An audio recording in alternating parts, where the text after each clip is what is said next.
Is this the greatest two-leg semifinal of a Champions League you've ever seen? When it comes to entertainment, I mean, you can't ask for anything more. That was remarkable. Barcelona and Inter played probably the most epic semifinal in Champions League history. This game was absolutely incredible, and that's why it's our top topic. Inter Milan against Barcelona. This game is at the San Siro. Well, I mean, two legs. I mean, this is just two football matches a week apart that had a lot of similarities, where it felt like they felt like they swapped dialogue in the script. It was like, the first one was good. The sequel's never as good. No, this is Godfather. You were like, I think I like the second one more than the first. Like you couldn't. Technically, that doesn't count because Godfather was a prequel. But what I will say, and I need to hear from you what you think.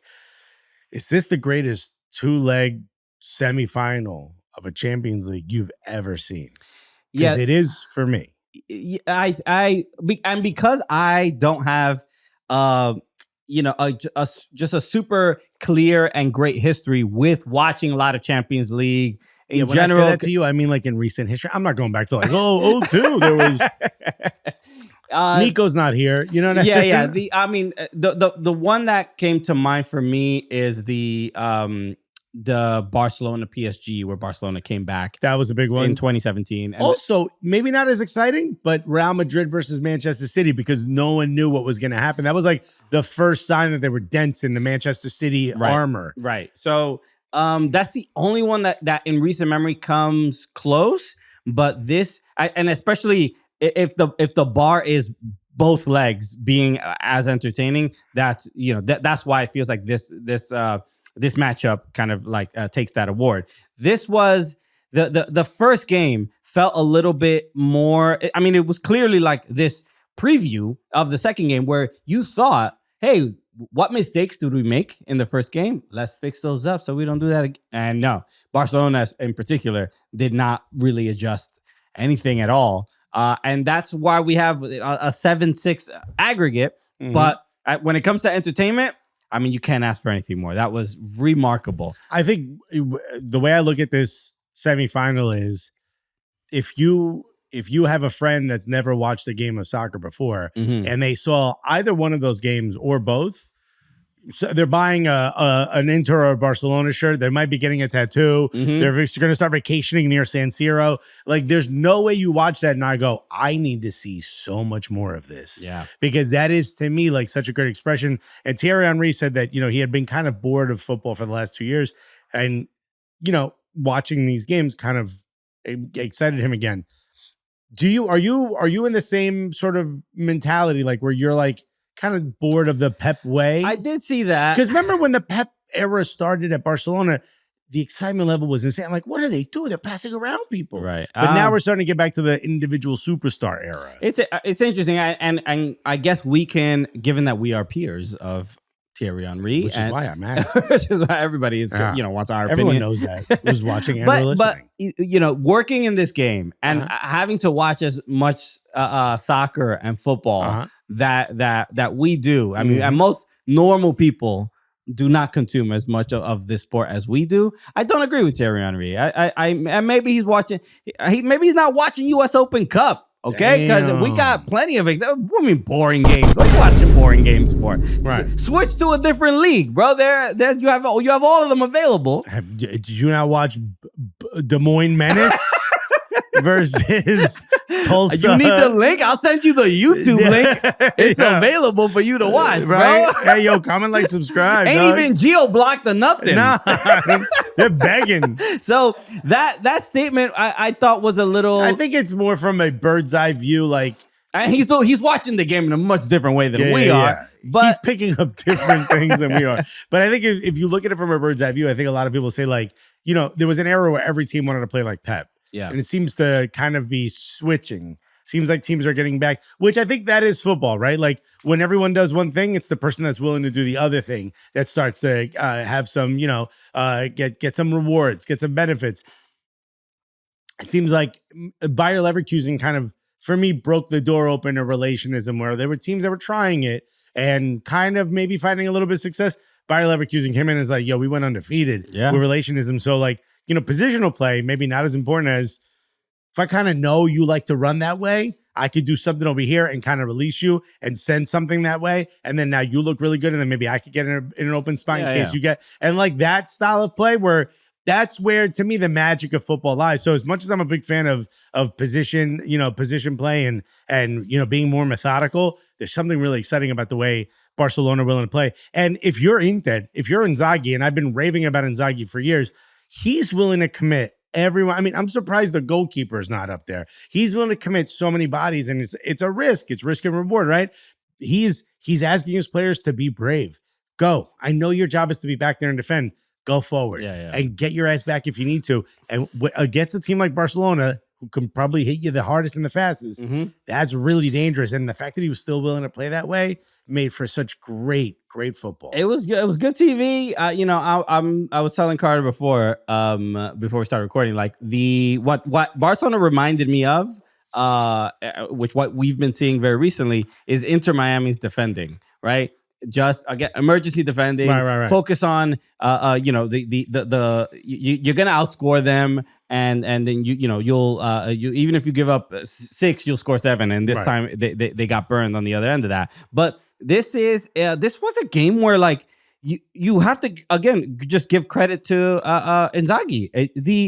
The poise to simply let Barcelona have the ball and dominate possession and really in both legs, and still just be like, not lose confidence that you're not gonna create an opportunity for yourself. And they but also whose idea is it, like, oh, they're really good on the counter? What if we don't give them enough space to counter by letting them have the ball as long as they want? Yeah, it was crazy. It's risky, but they had the quality defending, and I think you saw it a lot in the second leg, and arguably in the first as well. But the Lamine Yamal, I was wondering, I'm like, why is the game is just happening on the right side, and I'm like, who's marking Lamine Yamal?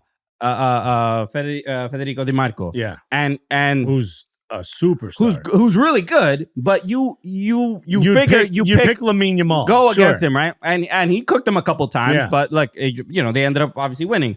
But then Dumfries on the other side, Rafinha was just pocketed. I mean, look, Rafinha scored, but he just wasn't involved in the game. Well, the Hansi Flick system, right? They're gonna get those opportunities. They're gonna score on you. The thing you got to do is stop them from scoring 3 each. You know, in the way they play. And I mean, Dumfries is absolutely incredible. But it's the trust. Cherby's 37 years old. This guy's beat cancer twice. He didn't start playing until 2006. Yeah. I mean, this guy's been around for forever. For him to score the game winner, why are you up that far? Like, those types of things. He tied it. It wasn't the game. Sorry. He equalized.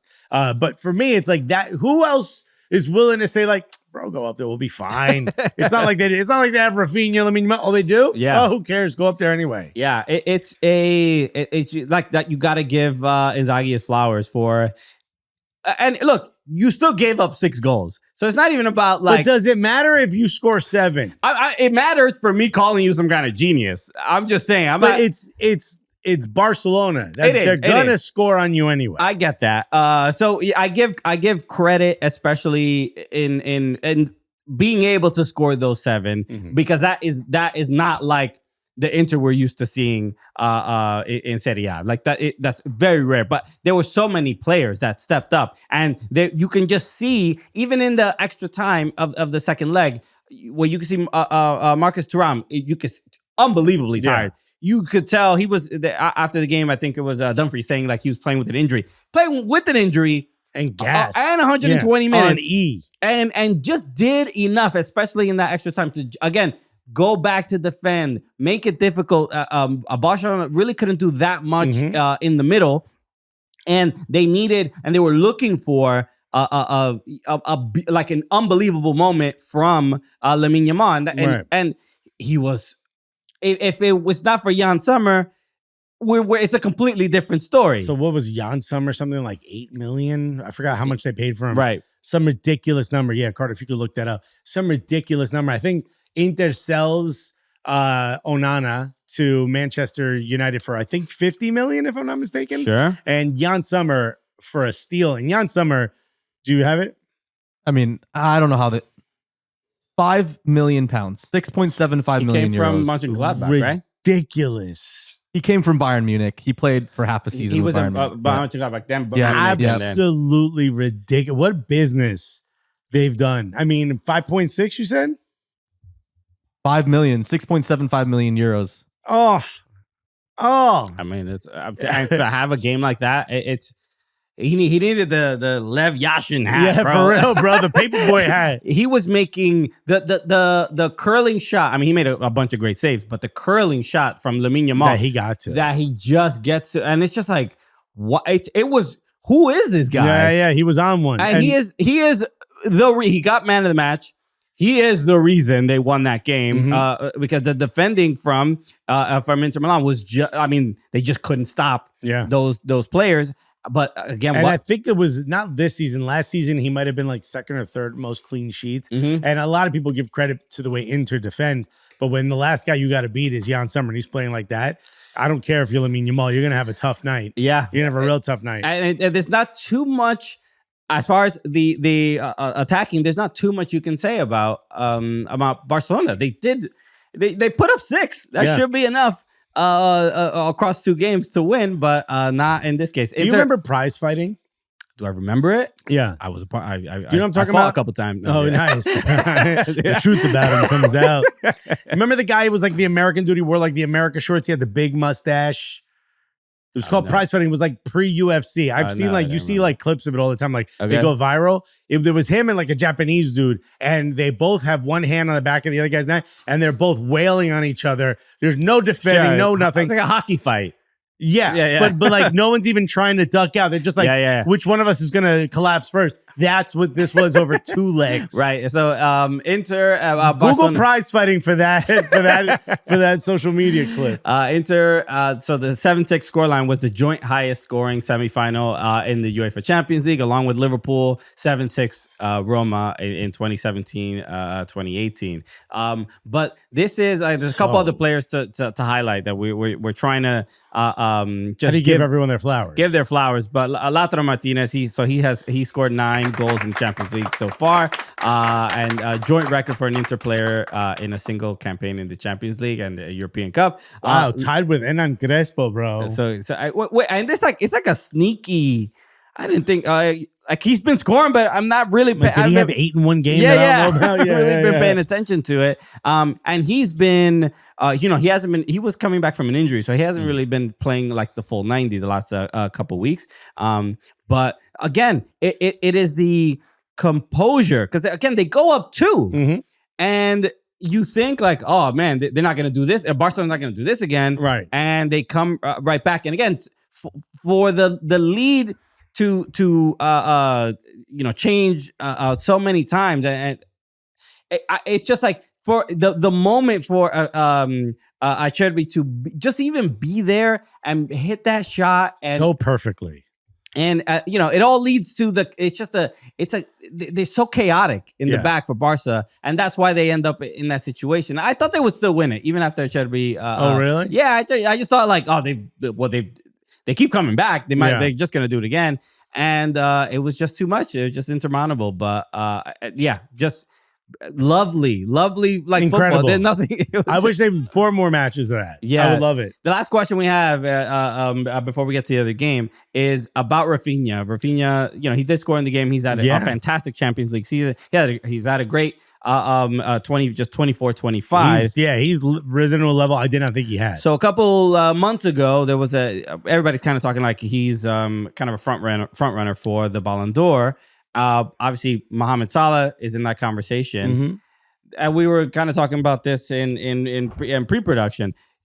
Should Rafinha still be the favorite for Ballon d'Or, even though, the season's not over, but Liverpool wins their league, and I feel like these 2 are the front runners. I mean. I feel like Lamine Yamal is going to be in the conversation. He'll be in the conversation, but these are the front runners. These 2 feel like the front runners. I look, as far as I'm concerned, you have to have international success as well. And I think that's what hindered Vinny last year. Yeah. Because Brazil's just kind of not doing it. So I think Rafinha may fall under the same thing. It's a calendar year, right? So it's a calendar year. Yeah. So if you lose in Champions League, I guess that really can't be considered because this is now the following year. We're talking about last Ballon d'Or is the calendar 2024 calendar year. Yeah. So wait, right? Is it so it would be this year, 2025 only. No, it'd be 2024, wouldn't it? Carter, can you confirm? The 2025 Ballon d'Or will be awarded in October of 2025, but it will basically recognize the best players from the calendar season. So from September of 2024 until August of 2025. Okay. So it'll include this summer, whatever summer competition. Okay, got it. So it'll be the full season plus the summer. The summer. Gotcha. Okay. So I don't know. I feel like Rafinha also being a part of Brazil is going to hinder him because Brazil is just not doing well right now. Not to the level that they used to before. It's the same reason why Vinny probably suffered a little bit. Yeah, but compared to Salah and Egypt, I mean, which is there any? There's no tournament or anything for AFCON or like. There's no major tournament this summer outside of for either of them. Yeah, and so it really goes down to what can you do in the regular season. They both bowed out in Champions League early, right? But Rafinha got further, right? And they're both won their league. Rafinha won Copa del Rey, so that's a second trophy. Second trophy, yeah. So if Spain wins some tournament this summer, it goes to Lamine Yamal. That's how I'm looking at it. Maybe, yeah. That's I don't care that Rafinha is out towards the ladder. I mean, getting out in the semifinal to not even there's nothing. But there's nothing in Europe either. There's nothing Spain is playing in. Even if people are saying that, well, okay, Rafinha didn't win Champions League or he's not in the final, so it shouldn't be count. Dude, Mohamed Salah didn't even make it the knockout stages. So. Well, they got to the first round. They got booted out in the first round. Yeah, so, I mean, at least this guy made the finals. Sure. There's still a few games left in the season. Mm-hmm. Mohamed Salah is having a spectacular season. 30 something. I don't have the numbers. Goals and assists, but he's leading Rafinha. Yeah. So if he I don't know gets like 10 more goals, not 10, he's not gonna get 10, but like if he gets like 5 more goals and a couple more assists, there's a fair argument. But Rafinha will have one more trophies, and Rafinha seemingly will only be a few goals and assists behind from Mohamed Salah. What was it? 2 years ago, we were talking about Mohamed Salah being the best player in the world. Mm-hmm. He had that run. I feel like he deserves some type of award. Sure. For Salah, really quickly, he's got 46 goal contributions in the Premier League this year. The most ever in a season by a player in the Premier League history. Yeah, Last one was Thierry Henry. He had 44. So he's already surpassed that. And there's still 4 matches left in this season. I wouldn't be surprised if Mohamed Salah gets... Rafinha deserves a shout. Yeah, without as far as I'm concerned. They're both... they're kind of neck and neck. Yeah. And again, winning that second trophy, I think you can make an argument. It's just something like Rafinha's success this season literally came out of nowhere. Yeah. You know, it's too bad that soccer doesn't do most improved player. You know, why don't like they in have American sports? Why don't they have clutch player of the year like Jalen Brunson? So the Coca-Cola clutch player of the year. There's an opportunity for some good branded just trophies. I don't know how to make money out there, bro.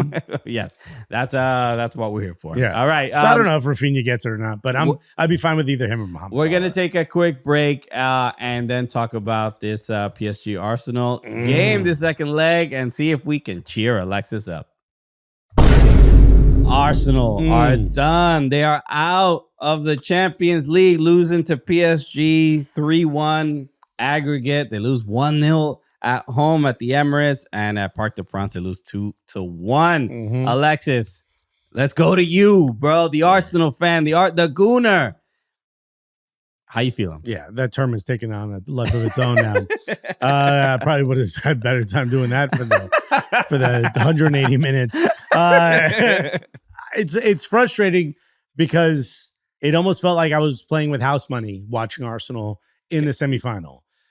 I did not think they would beat Real Madrid. All right, let's relax. I didn't think they'd beat Real Madrid. I did not expect that. So when they did, I was like, anything can happen. And I think we could have played. I think Arsenal could have played PSG, could have gone toe-to-toe with them. I think at the end of the day, the lack of options absolutely caught up to Arsenal. There's just Mikel Merino not being able to start at striker in the first match. And I understand Partey couldn't be there. So you had to reshuffle. I think that was a misstep. Do something else. Maybe Zinchenko, maybe Jorginho, something else to just hold the tide back, but give yourself an option offensively. And I think you saw that in the first match. They really had no answers. And although in this second match, Arsenal started really well. They started with putting a lot of pressure on them. But, a lot of these teams say, like, their managers will look at them and say, you've got to withstand the first 15 minutes because they're coming out to play. And that's exactly what Arsenal did, and that's exactly what PSG did. They just knew these guys are going to gas themselves out, and then PSG could take momentum. And I think Luis Enrique, I've mentioned it before, a master tactician. I also think Mikel Arteta is a master tactician. So it really depends on who's going to outsmart the other ones. Two really good chess players going against each other. If you have more pieces, you're probably going to win, And I think in that case, having strikers helps. And having people that come off the bench, you're like, oh my God, him too. Yeah. Having Gonzalo Ramos on the bench, you're like, oh, come on, Yeah. And Arsenal, who do we have? Raheem Sterling, So there was nowhere else to go besides Plan A, and Plan A just wasn't good enough with the amount of injuries we were dealing with. Yeah. So I see the Arsenal tears. I see the excuses. I see the complaints. But yeah, when the camera pans to the bench and it's all these injured players that are superstars that are making millions, you're gonna get found out at some point. It's miraculous that they got as far as they did. Given that the domestic league was like running away from them, and then they put all the energy into Champions League, and it paid off. Yeah, this was a thing where you got to give Luis Enrique his flowers. He had more pieces, it's Arsenal weren't working with a full hand, no. but everything was really the midfield. The PSG midfield worked hard, defended well, especially in those first 20 minutes. Yeah, they had to defend. The entire time. I mean, and at home, so they were put under a lot of pressure, but they won. They won balls. They countered. They put Arsenal under a ton of pressure in those moments when they lost the ball, and they tried to make him pay for it. And, I mean, Donnarumma stood on his head, and that's really, at the end of the day, it's like, even if Arsenal could figure out getting through all those players, and PSG played with a fairly low block. There wasn't really much going on in the middle. But then when you get chances and you break them down, Gianluigi Donnarumma is there to just ruin your day. This final is going to be two great goalkeepers, because Jan Sommer's on one and Donnarumma's on one. Yeah. Donnarumma had that falling save that he ended up hurting his shoulder on. Yeah, off of Odegaard. Odegaard just rockets the ball. And Odegaard did play better than he has been in the past few weeks. Just not good enough. But that moment there, I was like, that kind of deflated me. I was like, oh, you know what? This is his day. We just don't have any answers. And there really were no questions even being asked much after that. You figure you got a goalkeeper who just potentially injured himself. Maybe you take a couple shots on that side, and just there was really nothing materialized. Right. And Arsenal had a lot of the possession in the first half, and where they were able to crowd the box, but you can do nothing with it. And I think Luis Enrique deserves a ton of the credit, because we talk about what happened last year. We've talked about it a couple times in their sort of run. Remember, the league phase didn't go too well for them. They were almost not even qualifying for the playoff round. That's also kind of a point of contention that UEFA thinks that they should change the rule, because Arsenal was second in the league phase, and then they don't host the second game. Because it was a draw, and they end up and it was randomized, so they end up having to play the first game at home and then the second game away. So that's been another kind of talking point of they had to do it against Real Madrid as well. They ended up winning. Yeah. But it seems clearly like unfair. Like, why even try that hard outside of just winning more money in the league phase? But the advantage should be the second game. But also the bye that you get. You don't have to play in that playoff round that PSG had to. Yes. So PSG had to play the 2 extra matches. But when you go back to the season before, we talked about it here. You didn't win it. You didn't get to the champion. You didn't win the Champions League with Mbappe. You didn't win with Neymar. You didn't win with Messi. You didn't win with a sea of superstars. And now you're going to the final with, this is what the fans asked for. They wanted something that represented them a little bit more. They wanted Parisian players. They wanted French players on the team. They didn't want the superstars. And not to say that they went out and got a bunch of guys you've never heard of. Yeah. But they certainly have an absolutely incredible manager that's made the most of this, from benching Mbappe, to benching to take him off the pitch at 28 minutes, 24 minutes, doing whatever he needed to do to make sure that he was like, this is my club, not yours. And look at how this has progressed. And if you go back to this Champions League, people talk about the French league like it's a farmers league. You hear Brits talk about that all the time. Who are the 4 teams outside of they beat Brest in that playoff round, I think by an aggregate of 10-0, if I'm not mistaken. But who'd they beat before that? In the 7th match day, they beat Manchester City. Manchester City got booted out. They go in, right? That's what helped them. They needed to beat Manchester City just to progress. Right. They needed to beat them just to get into the playoff round.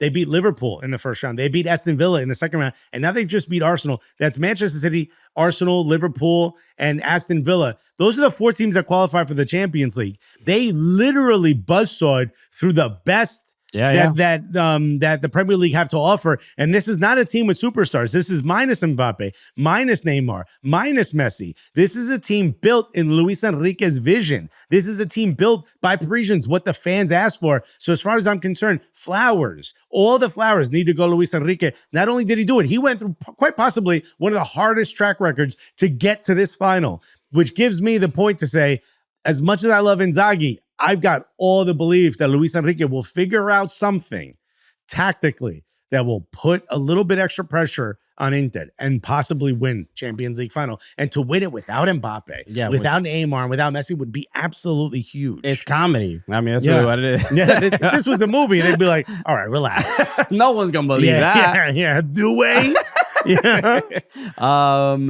This is the one thing I want to mention just specifically about the game that I thought was really smart from Luis Enrique was Nuno Mendes picks up that early yellow, and who's marking Bukayo Saka for the rest of the game? Kvaratskhelia is marking, and it's like he's just like, oh well, he's one of our arguably our best defender. Don't want him to pick up that second yellow. Have this winger that isn't even that like super pacey or whatever, but he likes to drive at defenders, which can cause that second foul. And to just make that decision and for it to work, everything worked. I mean, and the midfield, Fabian Ruiz, Vitinha, Neves. Yeah, Neves was incredible. They were all great, and it's not even just like goals and assists. It was like just winning the ball back. Pushing forward at counters, duels, they just did everything right, and there was again, it all kind of goes back to I think if Donnarumma is not the goalkeeper for PSG, I think Arsenal win this game. Or at the very least, it's a lot closer, and especially in the second match. Yeah, but I also want to say we talk a little bit about Arsenal. We gave flowers to Luis Enrique, and he absolutely deserves it. Now looking on the other side. The one question I do have from Mikel Arteta, and there are a couple, right? I think we're getting to show it or prove it or lose it kind of part of the plan, the 5-year plan, the 6-year plan that he had. I think we're at the point now where next season, I think he has to do something or else he runs the risk of being gone. But the reason why I have some questions is it came out in the papers, reporters were talking about it. PSG's plan was to suffocate the link between Odegaard and Saka. They play very close to each other. That 1-2 creates a lot of opportunities. Both of the matches we went to, you specifically said the whole game's being played on the right-hand side.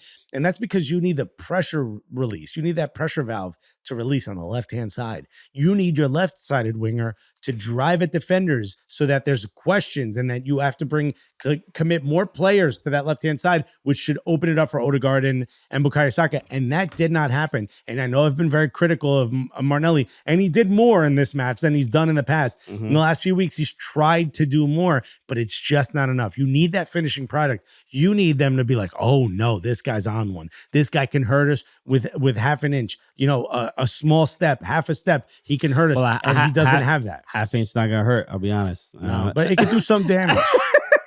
So I've heard.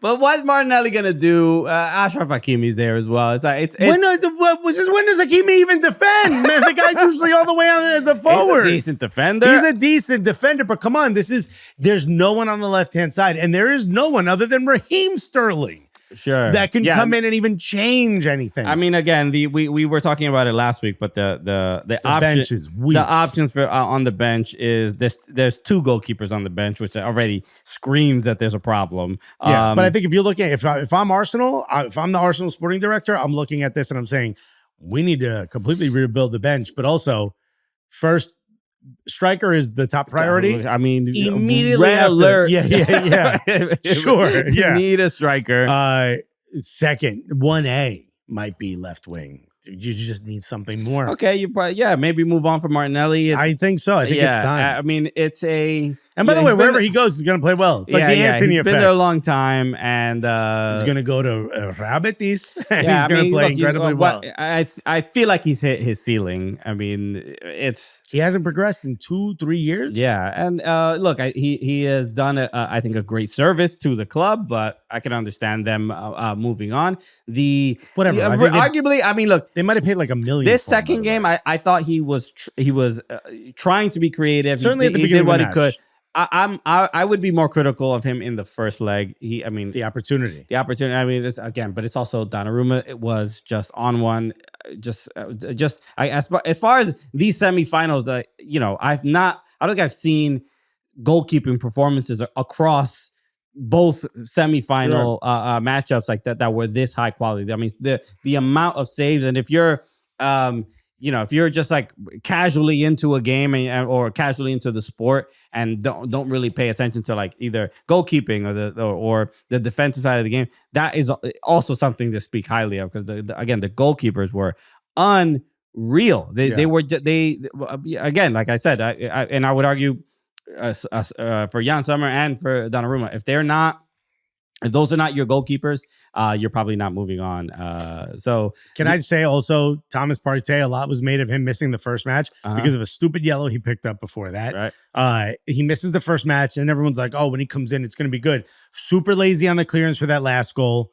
Heads the ball directly in the what a weak header. Why would you head directly to the top of the box before that, which was the second goal? The first goal, the second goal. The first goal Ruiz, second was Hakimi. So then the first goal was Ruiz, the one he heads the ball directly, and it was it was a golazo. Yeah, sure, but the assist goes to Thomas Partey. That's ridiculous. It's super lazy defending. Yes, he does some things that are really good. Get this man off my team. I already don't like what he does off the pitch. Yeah, and I absolutely disgrace what he was doing on the pitch in this match. Get him off the team. The only argument I would make for his play on the field is that those first 20 minutes of Arsenal dominating, I don't think happened with Marino or Trossard up front and Marino in the midfield. That's the only thing I would say. Good defensive midfielder that can distribute the ball is all they need. They should have scored in the first 20 minutes, and I think this is a very different result. But I don't disagree. Okay, so as far as the final, let's just, before we get to the next topic, we should give some prediction. So PSG against Inter Milan, who we taking? Well, I want to say, you said Barcelona would win easily. I did say that. And I said Inter would win. Mm-hmm. So I feel like I'm on a streak. I also said PSG would win. So I feel like I'm on a hot streak right here. So I'm saying PSG win the Champions League. Interesting. I'm gonna go with I think Inter win the Champions League. Now all of a sudden you're an Inzaghi guy. After seeing what they did against Barcelona, I think they if they can withstand the amount of goals that they just gave up and still found a way to win, I give them a lot of credit. PSG, I wouldn't be shocked if PSG win. Do you think PSG are going to defend the way Barcelona did? No, but PSG are essentially a light and much more pragmatic version of Barcelona. I do not agree with that at all. I do. I think you're saying they have the ability to counter the same way Barcelona do, but they're much more mid-block, much more willing to defend, whereas Barcelona send everyone forward. So I think it's a much more pragmatic version of a Barcelona, the way Hansi Flick liked to play. Okay, sure. I don't agree at all. Okay. But when you say pragmatic, I think that disconnects anything related to Barcelona. Meaning they're willing to hurt you on the counter, and they're willing to say, like, if you have the ball, we're not going to panic because we know we have a release valve over there. Okay. Sure. Whatever. You're wrong. I'm right. And that's usually how it is. Cool. Good conversation. All right. Let's take another quick break, and then we're going to talk about the $10 million game that is happening to enter the Club World Cup. We'll be right back. All right. Welcome back. Let's talk a little bit about FIFA Club World Cup, because there were some questions as to whether Grupo Pachuca, who owns two teams that qualified, would be able to have both teams. Club Leon is not allowed to play. They are kicked out. James Rodriguez will not be in the Club World Cup. Although, remember, Mexican teams can loan players out to other teams that qualify. We'll see. I love the rules. So this rule was enough to breach, but that means it opens up the door for another team to possibly get in. So Club America and LAFC will be playing a match that is essentially worth about $10 million. Correct. Now, Tom Bogart and Ben Jacobs put out an article reporting this on GiveMeSport.com. Go ahead and check that out. Carter, you mind scrolling down a little bit because they talk a little bit about what that prize money will be. So it looks like $10 million match, right? As the winner will gain a guarantee entry fee of $9.55 million plus an additional $2 million per group stage win and round by round prize money. The winner will be placed in the final spot of Group D alongside Chelsea, Flamengo, and ES Tunis. Mm-hmm. Yeah, this is something where the next few MLS matches, you're like, let's play the kids. Yeah. Everybody relax, bro. Okay. Bawanga, back to the ice bath. So, yeah, this is what an interesting surprise to kind of fall on your lap, and a game of such incredible importance. And I know people fans are generally like, oh, Club World Cup, this new version, why should I pay attention to it? But let's just talk about from the player's perspective. And it's like the club. Yeah. $10 million to play one game. Yeah. Obviously, more money than you would get for winning MLS Cup. Is it more money than you get for winning MLS Cup? I don't even have to look it up. I'm pretty sure it is. Of course, yeah. So, how much you get for US Open Cup again? Imagine, is that close? I think US Open Cup just got to like $1 million. Yeah, or whatever. So, if you're LAFC, this changes like the next 6 years. You win $9.55 million in one game. Yeah, I mean, it's not MLS. You're not gonna be able to spend it. So I mean, actually, this has to be. This is revenue. Yeah. Now with the cash trade thing, that you can probably do stuff to improve the roster. Buying everyone's best player. No, this is like I said before. Like I think this is a unique and exciting thing. I mean, it calls into question. For people not fully aware of all the details, you can't have multi-club ownership as in part of in the Club World Cup. So you can't have two teams you own. And I don't know the details. We were sort of talking about this before we started recording it. Like, I don't know why Club León is the odd team out. Probably because they're the lower team as far as ownership. It's Grupo Pachuca, so they own Pachuca. Pachuca bought Club León. So maybe it's especially as far as deciding which club to put in. Like, I'm sure they asked Grupo Pachuca which club. You can't have both. I wonder who they're gonna pick. Yeah. So they they said that they went to the court of arbitration for sport. Yeah. They said that they put the Club León in a blind trust, saying, I don't even know those guys. Yeah, well, who them? Bro, never. But the court said that wasn't enough, and so we missed out, like I said, on James Rodriguez. So that's a bummer. But but the potential for either LAFC, which is one of the outside of Inter Miami, probably the biggest spotlighted club in MLS. They have a lot of big names. Obviously, Giroud's on there, but they just seem to attract a lot of attention. And then you got Club America, which is the biggest club in Liga MX. Yeah, I'm happy for both of the teams that get the opportunity to be a part of the Club World Cup. I'm a little annoyed with FIFA that this is even a situation. I don't know how you feel about this. I don't think this should be a rule for this tournament. It feels Are you out of your mind? It feels a little silly. You can't own two teams in any tournament. I mean, I can't think. You lose against them, it helps us. All like the machinations, you just can't. It's ridiculous. I get that, but it seems like this is an Alexis moment for you. Come on, it's like something people own multiple teams. What are you gonna like? That's the negative to the multi-team ownership. It's annoying. They qualify. You don't want to see RB Leipzig versus RB Salzburg in Rebel Salzburg in Champions League. I don't want to, but if they qualify, I ain't watching that, man. The two teams are owned by the same people. But Club León, the players didn't do anything wrong. They qualified for the Club World Cup. It's not the players' fault that they played for a team that's multi-club. I feel bad from a player's perspective. It's a frustrating situation. I think what happened to our favorite team, New York City FC, they qualified and Manchester City qualified. I also would not have been okay with that. Yeah. I would have been upset about it, but I think that's part of the negative of being being part of a multi-club group. Let us know what you think when yeah, it comes to that stuff. Yeah, I mean, it gets all bureaucratic and all this other stuff, but It's not that bureaucratic. It's multi-club. You can't own 2 clubs in the same competition. anyway, all right, let's wrap up there. Thank you, everybody, for tuning in to another episode of the Cooligans. I hope you enjoyed. If you're an Inter or PSG fan, I hope you enjoyed Champions League. Watch. We're gonna be doing something really cool for the Champions League final as well. So be on the lookout for that.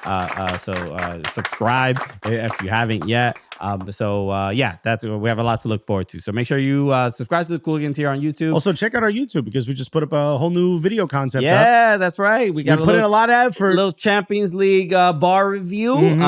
So be just go take a look. That is available on our YouTube channel as well. Maybe Carter, you can add the little click here for the video or whatever. We'll do it right here. Do that right now. That'll be the recommended. It's right in the middle. The recommended video that's right in the middle of the screen. It's probably not in the middle. Y'all the best. We appreciate it. We'll see you on what's today? We're recording this on Wednesday. We'll see you on Monday, everybody. So take care. Have a good weekend. Hope all your teams lose. Peace. Love you guys. Hey, if you watch the video, hit the like button, share it with a friend.